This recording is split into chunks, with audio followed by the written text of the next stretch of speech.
Welcome. You've splash landed into this Prosecco-laden podcast, straight into the woo-woo pool with the crew of Ohm-g.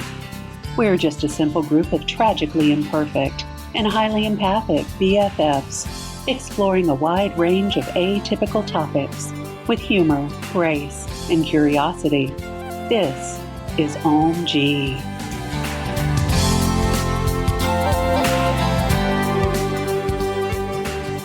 Hello and welcome. Yeti, BigFoot, Squatch. We've all heard of him. Is he a random forest beast, an intergalactic being, or a keeper of the earth? That's today's topic. Hi, I'm Camille. This is Brenda Sue. This is Chandra. Hi, it's Lynn. Hey y'all, it's Aaron. Thanks for joining us again. You're here with the crew of Ohm-g, the podcast. Welcome back, y'all. Okay. I'm going to apologize in advance because this is my favorite topic. Chandra is taking control. Sit back. Don't apologize. Just put your furry slippers on and listen. We've talked about the topic before on the podcast. I have been a fan of the Squatch man since I was very, very young. So this is going to be a lot of fun for me. And we have had some Squatch sightings. Squatch experiences. Mm-hmm.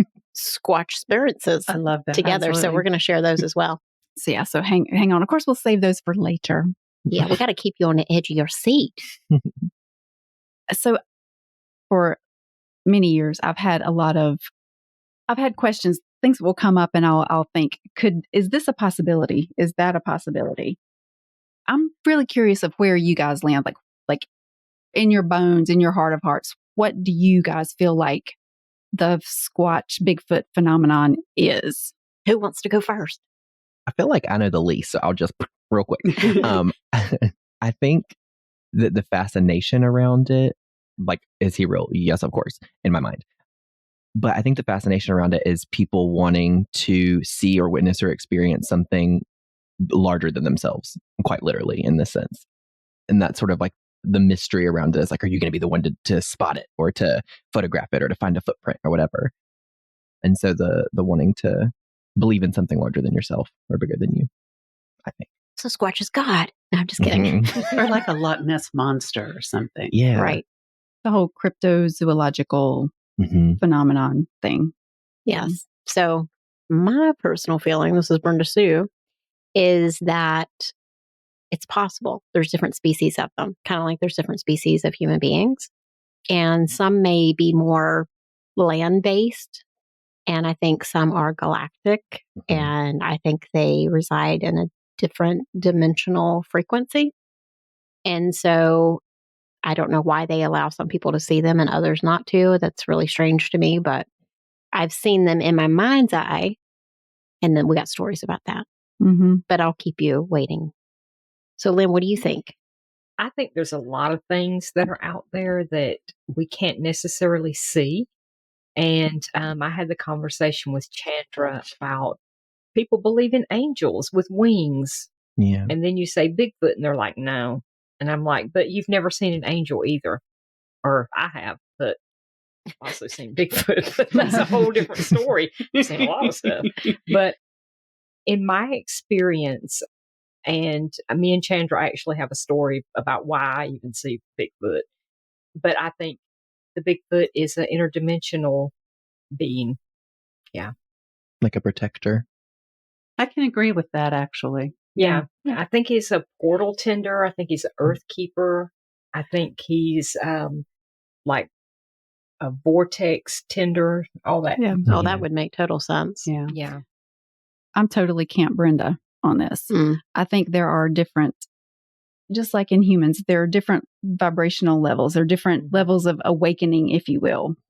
And I feel like it's the same thing with that particular species. I think the ones that people tend to just go hiking in the woods and see maybe on the lower vibrational end, whereas you have on the higher vibrational ends, the ones that are that are multidimensional, that are portal keepers or that are able to appear through portals or things like that. I'm definitely on the scale. Like I feel like there's a scale of of them. There's not just like, one Bigfoot's in the Pacific Northwest and everybody's seeing the same thing. I agree. Yeah, because they talk about, seeing people have stories of, I saw a Bigfoot and then they just disappeared. Mm-hmm. So, that's like interdimensional. That's not just like a physical big gorilla. Right. There's grainy footage out there to be seen, but inconclusive. Mm-hmm. And there's also footprints. Yeah. Well, but my theory on the grainy footage is if they are a multidimensional being and they're energetic beings and there's always portals around, is that energy going to affect the photography equipment and the technology? Mm-hmm. Just a question. Right. I mean, girl, we have a little spirit circle up here and it affects the hell out of the computer. So I am sure that that's the case. Yeah. And there's a lot of people who talk about that they see fairy lights or blue orbs or UFO type situations when they have a Bigfoot experience. So again, I feel like that's all multidimensional, energetic type stuff happening as well. So I was at my favorite hiking spot that has a lot of energy this week, and there's a lot of beings up there, whatnot. And I've seen a spacecraft up there before. Yeah. If y'all didn't think I was crazy before, now you know it. We're not going to leave you there. But the last time that I saw that spacecraft was up there on the hill, there was a lot of different galactic beings of all different shapes and sizes and looks. And there was also a Squatch being too. So I don't know if they travel together, I don't know how that works, but it seems like there's some sort of connection with that. For sure. Well, and I don't even really consider myself quote unquote energy sensitive. Like I don't sense there are beings in the room or, anything like that too often. But I do remember one time specifically that I was with you in that particular forested area. And there's this one little section that's kind of like a hill comes down, there's the path, and then it continues on down to like a creek. And you kind of have to be careful walking through there because it's fairly narrow. But on the other side of the creek, it goes up like the side of a gorge to a very large hill. And I always get verklempt going through that section. Like I either get like nauseous, but something will happen. Out of breath and it's relatively flat. I don't know, but I Nervous just saw it. system. Yeah, absolutely.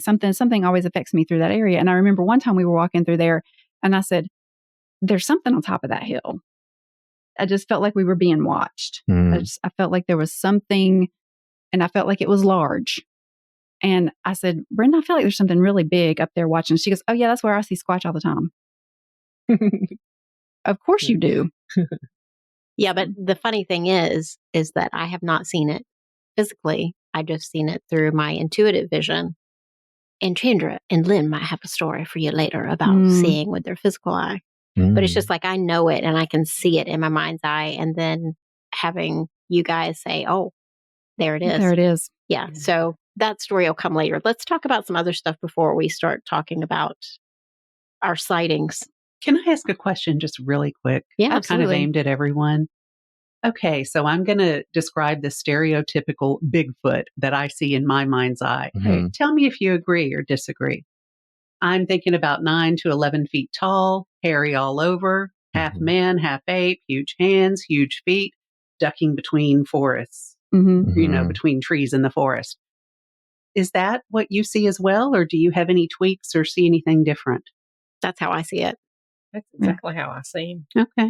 When I've seen him once in my mind's eye, like in a spirit circle, that's what I pictured as well. Okay. Chandra?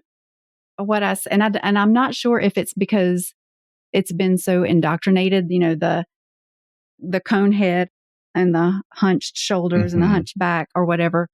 But I do say in my mind's eye, when I see it, it's definitely that profile. Yeah. I do have one story that happened when I was very, very young. And my spirit guides have since confirmed that it was real, that this really happened. Going back to my very messed up childhood. It made you funny. It did. It brought us all together because we all got fucked up ones ourselves. I guess I was maybe 6, 7 years old. And I was home alone with my grandmother. And she was not very maternal. and I don't remember why I was alone with her, but I do remember that every light in the living room was on. And that was very unusual. Like, we didn't use the overhead light very often, but every light in the room was on. And I could see to the kitchen windows. And those windows, we lived in a brick ranch, but it had a basement. And those windows were kind of like a story and a half off the ground. And I saw a shadow go by the window. It was nighttime. It was dark outside, but the shadow wasn't darker than the dark. Like, you think about seeing something walk by, it's going to be blacker than the black, right? Well, this was very gray-ish. And it was like the typical Sasquatch in motion, this, the hunched back, the profile. Yeah. But it was only from like the chest up. And, I said, I think I just saw Bigfoot. And of course, my grandma went into this, like, there's no way, it's not real, just berated me to no end. Like you were crazy, but it's her that's got every light in the house on. Exactly. Okay, Gramps. Yeah. Okay, girl. But beyond that, of course, I was, a little, my woo-woo and crazy came through as a child. And so, of course, I never wanted to sleep because there was always stuff to see and stuff to think about and, all this stuff. And my grandparents would go outside the bedroom window and make Bigfoot noises to scare me to go to sleep. Speaking of trauma. I just You were heard, right about that. that's a trauma. Okay, Yeah. put that shit on a t-shirt or coffee mug. Well, but little did they know, I was not scared. I was like, oh, Bigfoot's outside. Let's go outside. Let's go find him. But here recently, my guides, I asked my guides if that was, after Lynn and I had our experience, asked my guides if that was real. And I got a very strong yes. I get this feeling between my eyebrows. It gets really numb and it gets very twitchy when it's a strong yes. Ooh. And I got a yes. And after that, I saw like the face of a Bigfoot in my mind's eye. And he told me he'd been a protector guide for me for my whole life. Not the protector guide, but he comes in and out of my life when he feels like I require it. So I was being protected, and he allowed me to see him, which I thought was very, very interesting, very fun. And I think you've always felt safe whenever we've had those experiences too. It's not like people talk about how scared they are and how, it freaks them out, but Don't get me. right. Boogeyman. But how you feel safe. And I felt safe with the things that we've experienced together as well. I didn't feel like it was out to get me. That's why I think there's different vibrational levels of them. That's what I was just thinking was like, because none of y'all are inviting that low, scary, like harmful vibration. So none of those are going to like appear in your consciousness anyways, is what I felt. Absolutely. Yep. I agree with that because that ties back with spirits in general. Like, if you're high vibe, you're not going to attract low vibe spirits. They might see you and be like, oh shit, we better go. She's going to send us back to the light. That's right. So you don't really have that experience in your life unless you are vibing low, drugs, depression, those kinds of issues. Actively trying to call it in. Right. That part too. And we ain't doing that. No. We ain't about that. So this is another theory that I've had, and I want to run it by you guys and see what you think if it resonates. So there's so many Native American cultures and other older cultures in the United States, like the Louisiana Cajun, that all have a version of a cryptozoological type creature that they call a shapeshifter. So there's like the Algonquin have the Wendigo. In Louisiana, there's the Rugaru. In Texas, the Chupacabra. The Chupacabra. Chupacabra. In the Harrison River Valley in the Pacific Northwest, there's a mountain called Mount Sasquatch, and it was the Stahelus Native American group. Field trip. Yeah, right. But this was like a sacred site for them, and then the name means where they gather. Ooh. Okay. And Stahelus actually comes from a word that means shapeshifter. And it was a thought that these creatures could turn into like rocks or trees or animals and disappear. So my question is, have certain groups used the word quote unquote shapeshifter as a way to describe multidimensional when they didn't have the word multidimensional? That makes total sense. Yeah.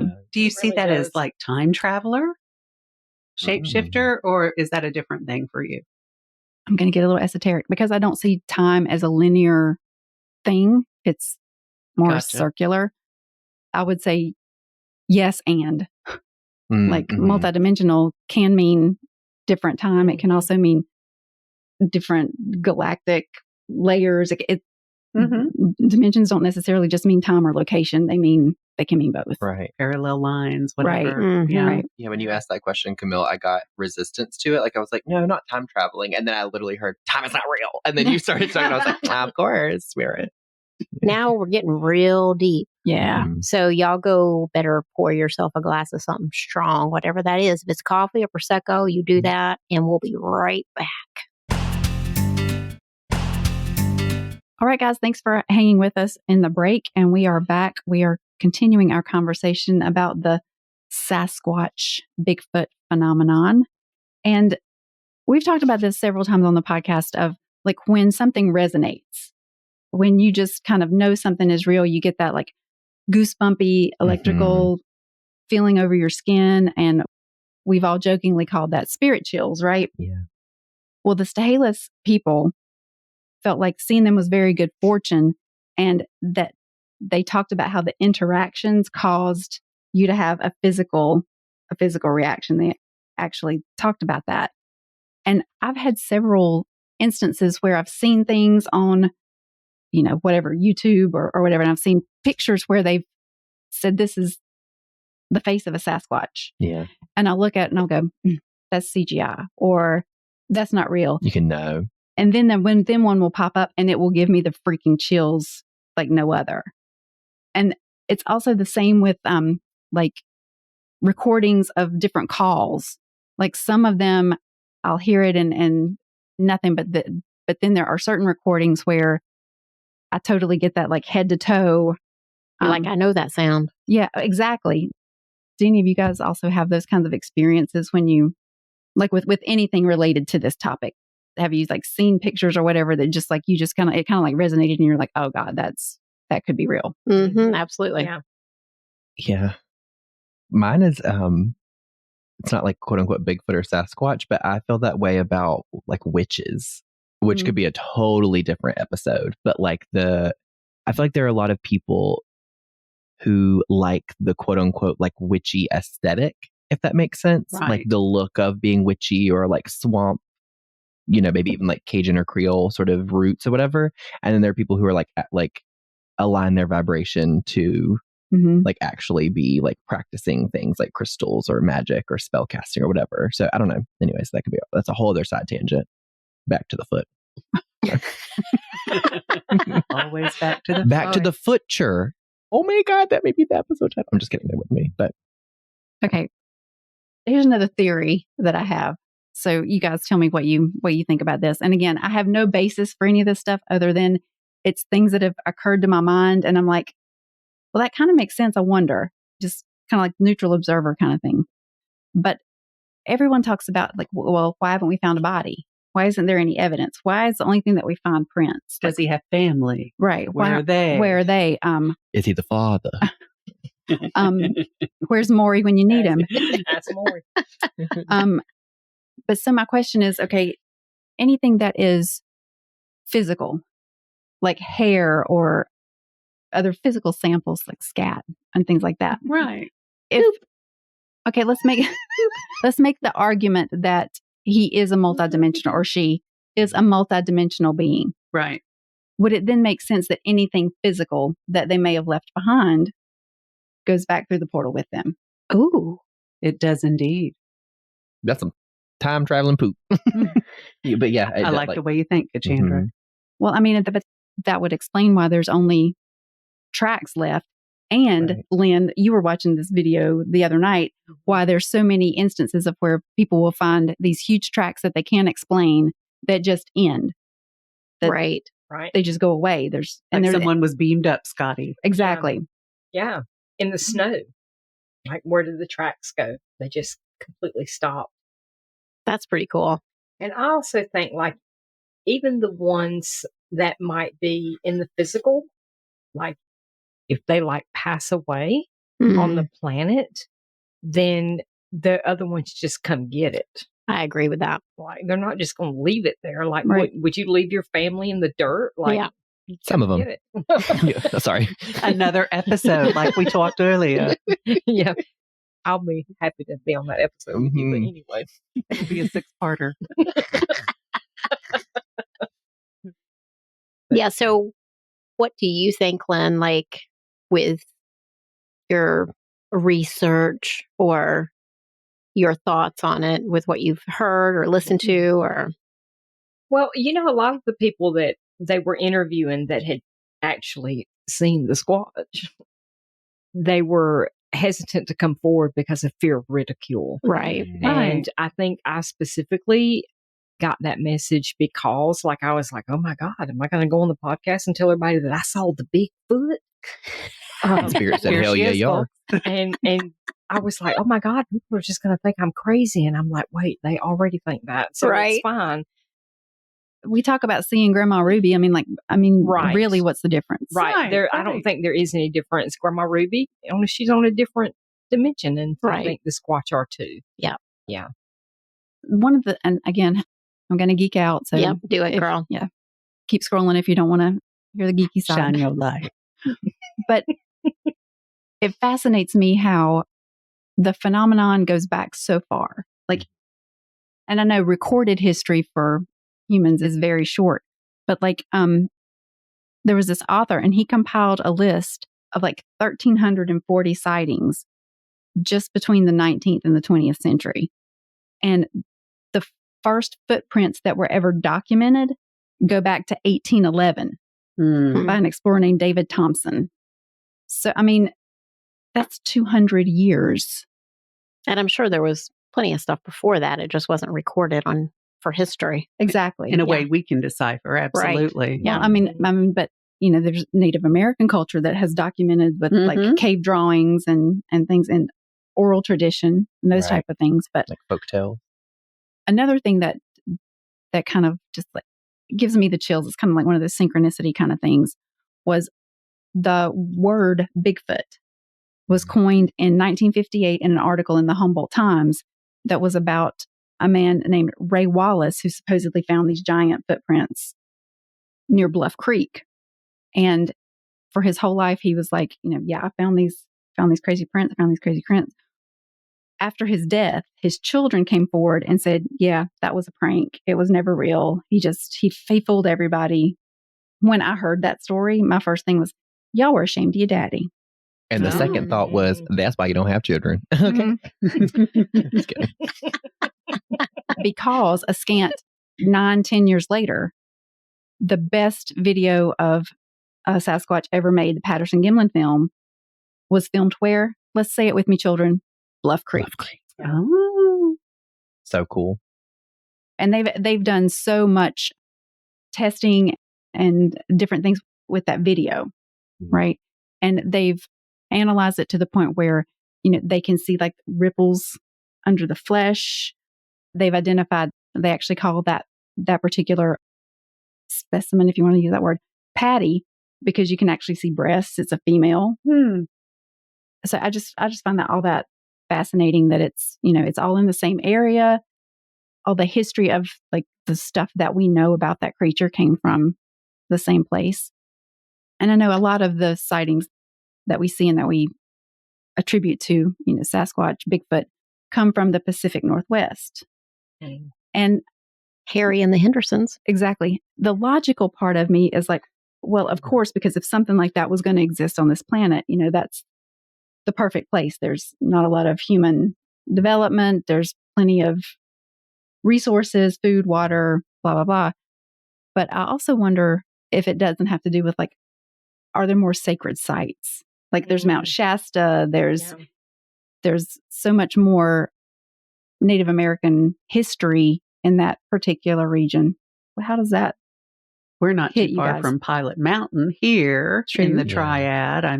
That stuff is everywhere. Mhm. Isn't there even a Squatch museum in the In North state? Carolina? Yes. Yeah, the Uwharrie Forest has That's it. lots of sightings. And that's only about 20 minutes from where I live now, out in my neck of the literal woods. Mm-hmm. Maybe we go ahead.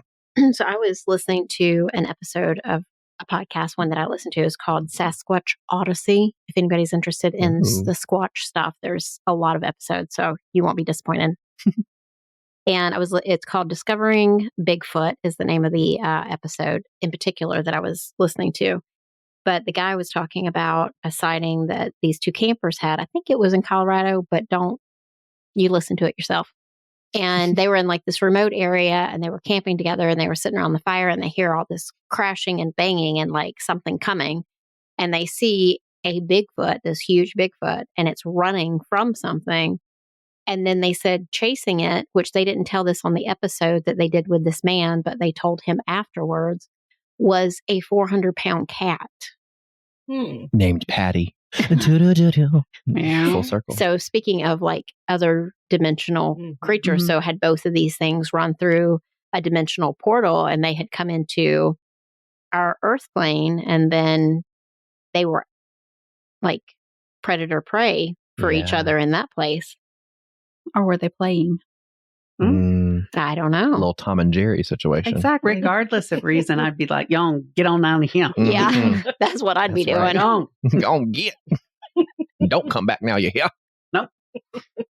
That's so cool and scary. Like it kind scary. Can you believe? I mean, I wouldn't want to spend the night there. No. With a 400-pound cat? No. No. It's sort of the size, I think, is what kind of like spooks me, but not like the energy of it, I guess, if that makes sense. Like, right. Because it's like they ain't here for my ass, you know, like they got a higher purpose, surely. Yeah, that's true. Well, and also the Earth Keepers podcast has some very That's a good one. informative episodes on Squatch. She talks about how she's like actually worked with them in the past, and and our friend Carrie was just on on the Earth Tenders podcast doing light language. Yeah, doing light language. Yeah, awesome. That's another good podcast to check out if you're interested in like the Earth spirits and elementals and how to work with your land. All right, Miss Lynn Green, let's get into the goods. Are we gonna give up the goods? We're gonna give up the goods. We're gonna talk about our stories. We can talk about some stories. We got some. Is that where we're going? Let's go. All right, let's do it. I want to hear Lynn's version of this story because I know my version of it. I want to hear somebody else tell it. Well, which night? I know, right? Because is it the Beltane? I'm sorry, let me get over here. Is it the Beltane night, or is it the night in the woods, the dark woods, in the dark woods, when the full moon, or was it the one after that? I mean, it was both. It was. Which both. one do you want to tell first? Good times. That's right.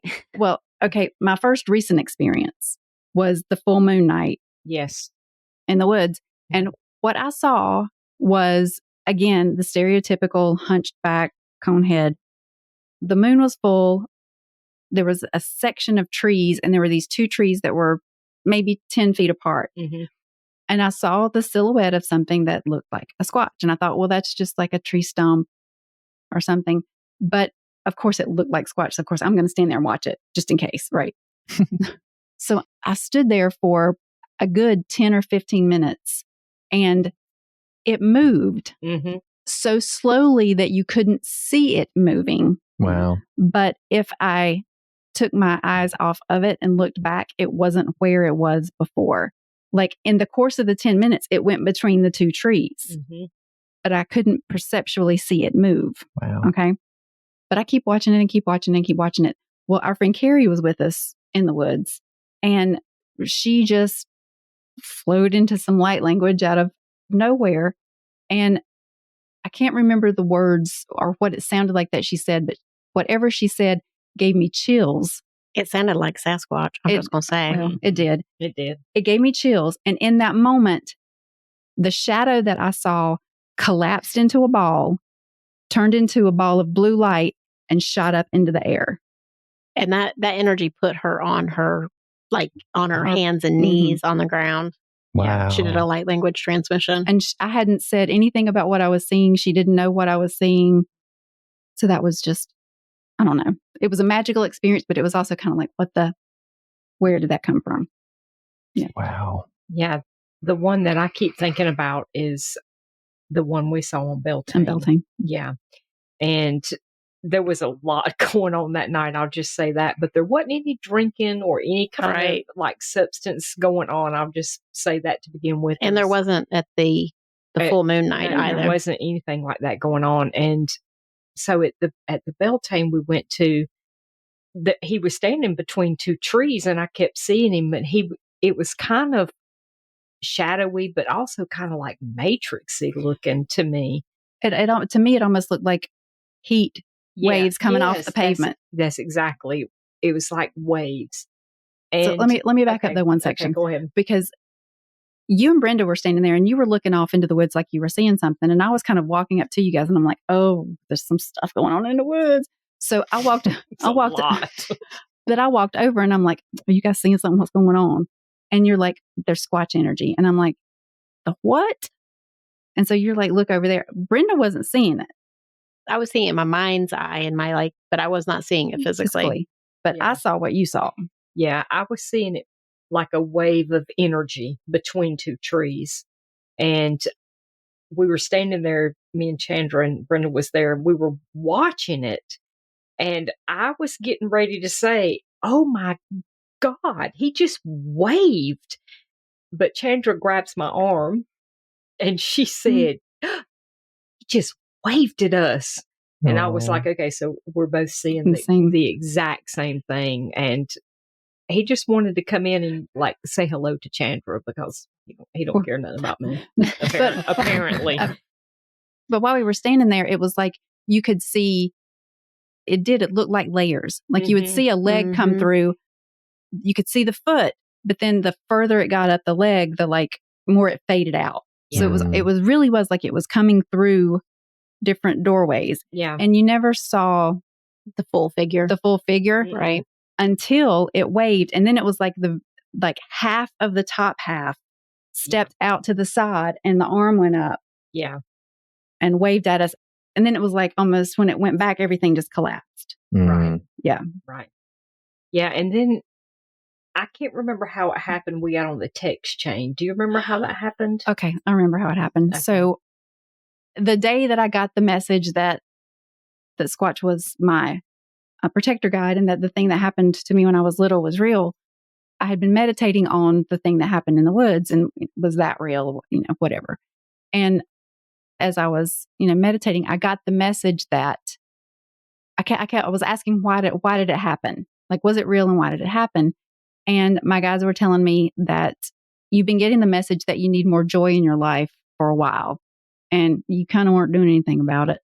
So we knew that this would bring you a lot of happiness. So we arranged it.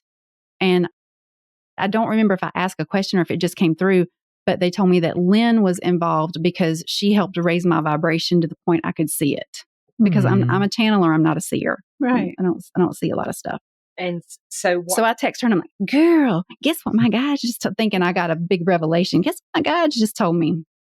And so then I started laughing and I said, okay, but I didn't tell you this. And I'm reading the text off of my phone now.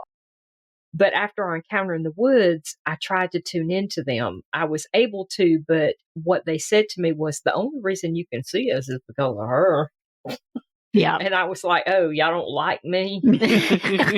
All right, then. Aries energy. So they're like, no, we don't like you. So what they were saying is that the only reason that I was able to see them is because I needed to help Chandra see them. And it had absolutely nothing to do with me. Wow. Exactly. You're welcome for that experience. But I'm thankful for the experience.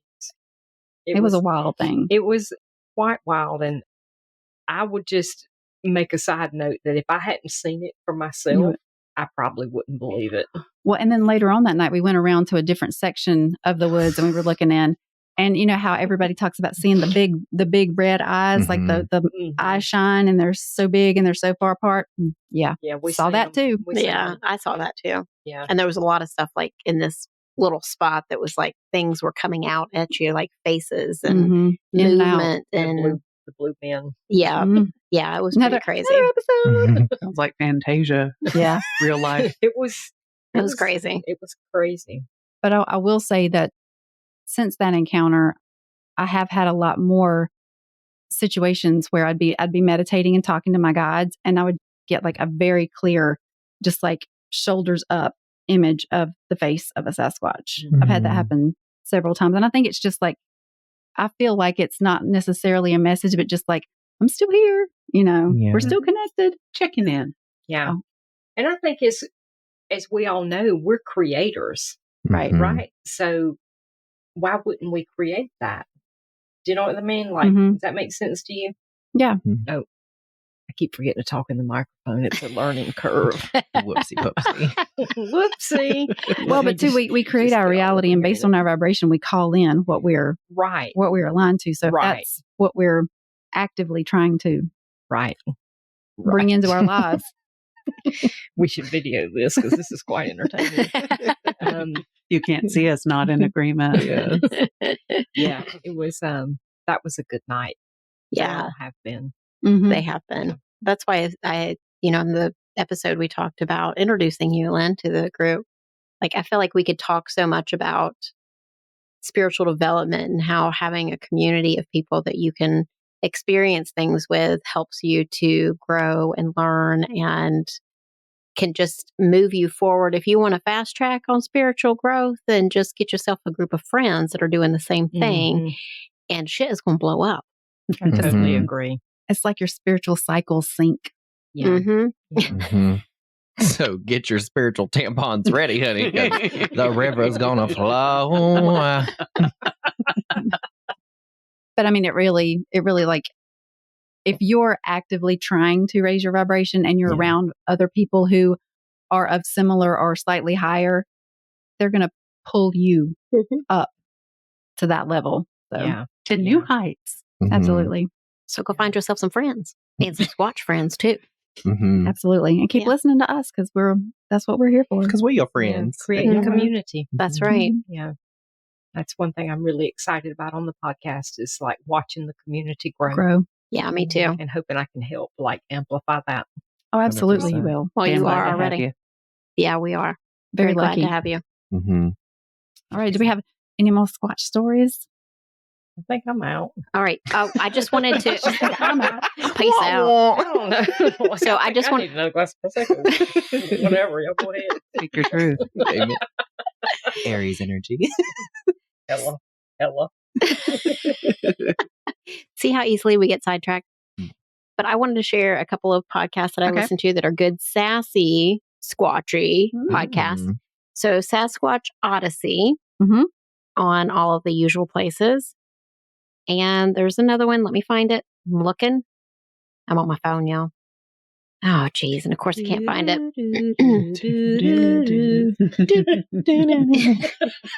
One moment. Well, there's a bunch of them, but that's the one I was listening to today that I mentioned in the show. So Sasquatch Odyssey. There's like 369 episodes. So go and like binge yourself some episodes. Wow. Yeah. So absolutely. That was so much fun. I know. Fun. Thank you. Talk. Thank you guys for we're out of the Squatch closet. Yeah.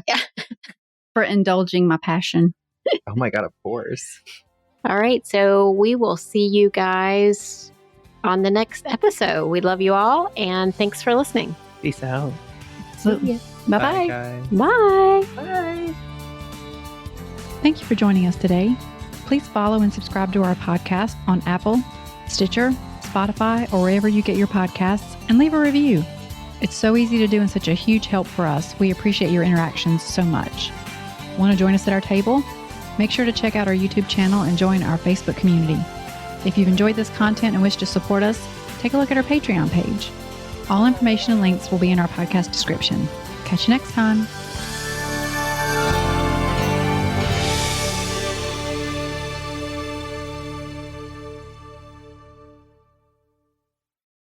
This podcast is part of the Sound Advice FM network.